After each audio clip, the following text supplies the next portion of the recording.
Valei-me, meu Deus do céu, o EPL 2010 já chegou. Ainda me lembro do ano passado, do desafio que o pastor lançou. Redesenhou a igreja todinha e durante o ano todinho rabiscou. Pense numa redesenhada, quase a igreja todinha mexeu. Buliu com o jovem e as crianças, muita gente se converteu. Não reparou não nas caras novas, que a mão no culto estendeu? Pois foi sim, senhor. Deus já fez muita coisa na SBC. Desde o tempo que a TV era preto e branco e que doutor era quem sabia ler. O Elvis Presley ainda era vivo e o Michael Jackson ainda era bebê.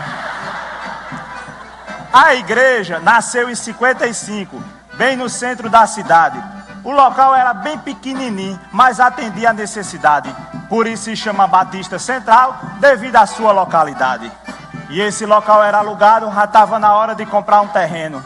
Depois não foi que apareceu um, e era bem pertinho que estavam vendendo. Compramos em 8 prestações e o terreno não era pequeno.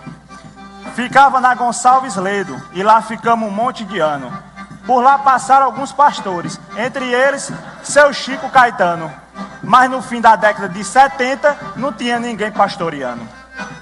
Para vocês terem uma ideia do tamanho da congregação, era só juntar os irmãos tudinho, que não cabia no caminhão. Não chegava a ter 40, era 1% dessa multidão. Em sua maioria jovens, considerados intelectuais, pois cursavam a faculdade e lutavam por seus ideais. Pediam a Deus que viesse um pastor que dali não saísse mais. Vieram alguns para a entrevista, mas de cara era testado. Tinham que responder uma pergunta, e ai daquele que dissesse errado. Pense no engodo medonho, tudo que veio saiu enrolado. E no cinema, pode? Vamos no cinema? Lógico, pode, claro que pode. Aquela escuridão? Não, sai, próximo. Bater palma na hora do louvor, pode? Bater palma na hora do culto.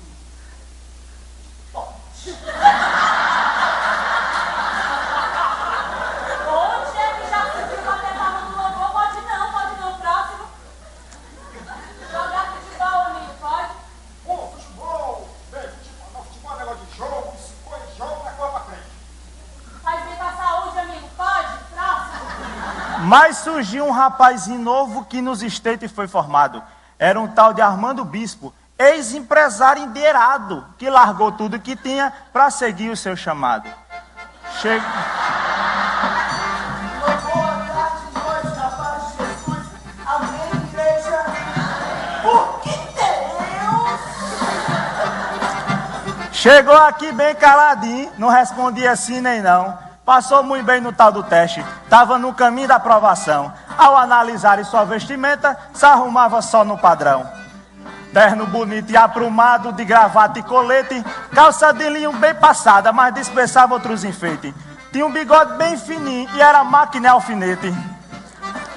A igreja nesse tempo era bem tradicional. Os bancos tudo de madeira, tinha tanque batismal. Bater palma na igreja era coisa normal. O louvor era seleto, só o hino do cantor cristão. De instrumento, só o órgão, nem pensar ter violão. Não podia tocar rock, reggae, funk e nem sambão. Nessa época, nossa igreja era batista regular. Tinha muitas desse jeito, espalhadas no Ceará. Tudo que fizesse aqui, tinha conta para prestar. Essa foi também a época dos estudos bíblicos no lar. O pastor era convidado para numa casa e falar para aqueles que não eram crente e na igreja não queria pisar. Numa dessas surgiu um rapaz que se converteu na reunião. Tinha fama de boêmio e tocava um bom violão. Era o Amarílio Fontinelli e aqui merece atenção. Certo dia o Amarílio disse que queria cantar uma música de sua autoria que a Deus ia adorar. E o pastor autorizou o cabo a subir no altar. Nesse dia o evento era um encontro missionário. O Amarílio tocou samba, nada a ver com o inário. O pastor ficou vermelho. E quase se esconde no armário. Olha, o samba era bonito, mas o cabo ainda tocou com violão. Pense num escândalo pros conservadores de plantão. Quem gostou foi a mocidade e no pastor meteu pressão. O templo já estava pequeno e já estava na hora de se mudar. Veio então a estratégia na escolha do lugar. Tinha que ser um canto neutro por descrente frequentar. Então os cultos de domingo se mudaram pro hotel. No salão do Metropolitan, um cantinho só o pitel. O jovem universitário já tinha virado bacharel. Um carteiro matemático por lá apareceu. Se chamava Alcimor e com ele se ergueu o Teatro Sal da Terra.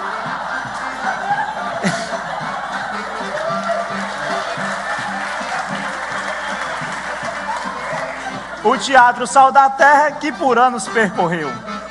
Percorreu essa cidade fazendo evangelismo, ensinando a palavra ao invés de algarismo, despertando a nação a sair do conformismo.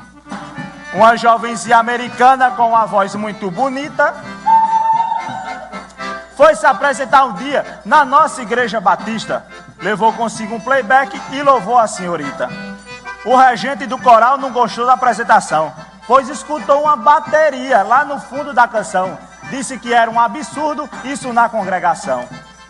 Isso não era nada comparado ao que viria. Um grupo chamado Milad, que o Brasil percorria, pediu para se apresentar na igreja um certo dia. Montaram os microfones, até aí tudo bem, mas inventaram pôr um baixo e uma guitarra também.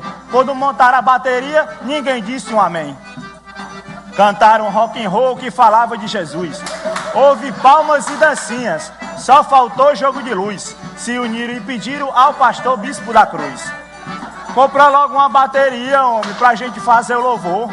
Vamos animar essa igreja cantando ao Senhor e atrair novas pessoas entoando o seu amor. E a bateria foi comprada, mas não se podia tocar. O bispo a deixou no canto para a igreja acostumar, até que se cansaram de pra ela só olhar. E essa foi uma nova fase que a igreja foi vivendo. Já não era regular e aos poucos foi crescendo. Vendeu a Gonçalves Ledo e comprou outro terreno. E já era de costume acampamento e passeio.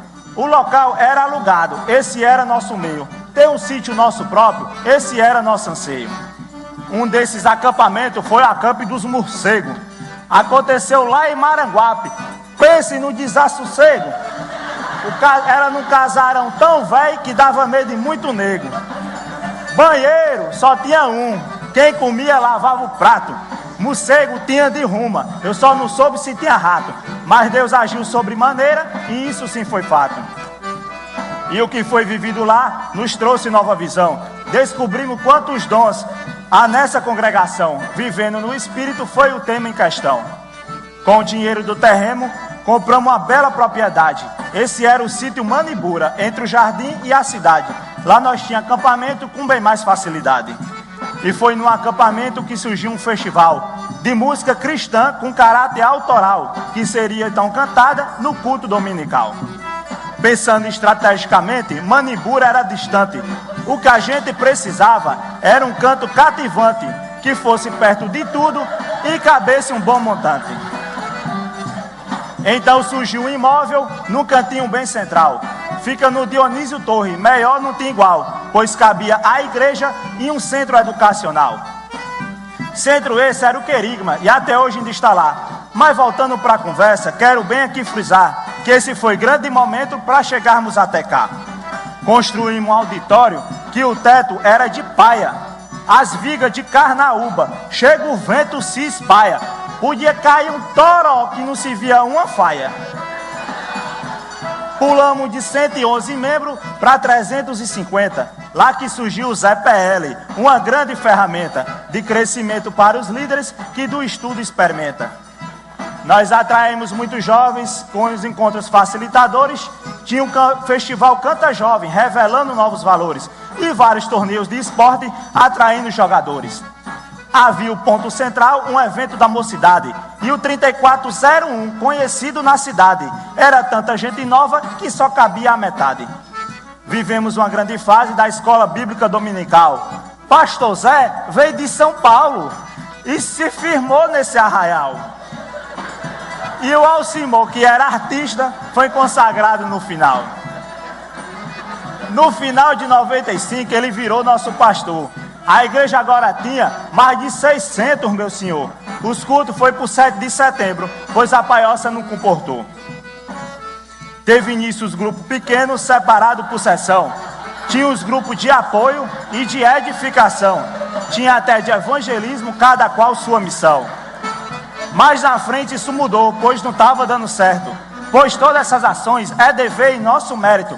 Dividir por faixa e classe é o que era mais correto. E a igreja estava crescendo e precisava de organização. Pensar em planejamento não era coisa de Deus não. Pois a igreja não é empresa e pastor não é patrão. Mas o mínimo de organização não é ruim, pelo contrário. Definir crenças e valores era extraordinário. Ter algo bem planejado realmente é necessário. E apareceu os 8 passos que a igreja ia seguir.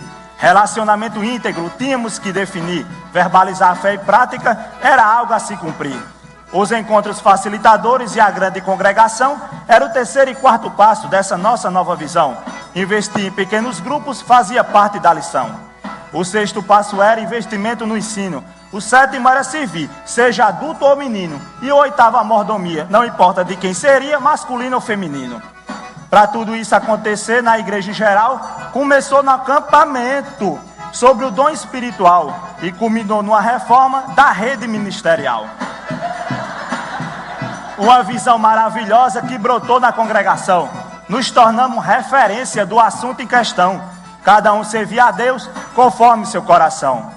O pagodeiro fez pagode, o ralizeiro acelerou, o surfista tirou onda e o centurião observou. O cordelista fez poesia e o artista grafitou. Adolescentes tiveram espaço e os jovens também têm o seu. O esporte com atleta de Cristo, criança Noã se cresceu. Quem tem palavra aconselha, seguindo o chamado de Deus. E o caminho do serviço foi bastante preenchido, mas o coração do homem, machucado e ferido, precisava de uma ajuda antes que fosse partido. Um programa então surgiu e aqui foi implantado, celebrando a restauração, foi assim que foi chamado. Através de 12 passos, o coração é restaurado.